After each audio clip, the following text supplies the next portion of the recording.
Hey everybody, this is a real quick video in case you have JBL Tune 230 wireless Bluetooth earbuds and you need to do a hard reset to the factory default settings on them.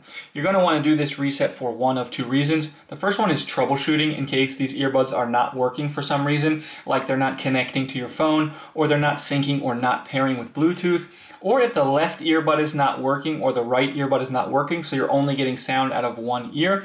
A factory reset will fix a lot of these issues. If it doesn't and you need to get a new set of earbuds, I'll put a link in the description to a good set of earbuds at a good price. But anyways, the other reason you might want to do this is if for whatever reason you want to just delete everything off of them, clear the pairing history so you can set them up as a new set of earbuds. It's really easy. We need to take them out of the case. They should not be charging, but they should be on. So if you take them out, they should turn on. And then what you're going to do on the back of them is you're going to tap twice and then touch and hold. So you're going to go like this on the earbuds. You're going to go 1, 2, 3. You'll do it a little bit faster than that though. You'll go like this, 1, 2, 3, and then hold for 5 seconds on the third touch.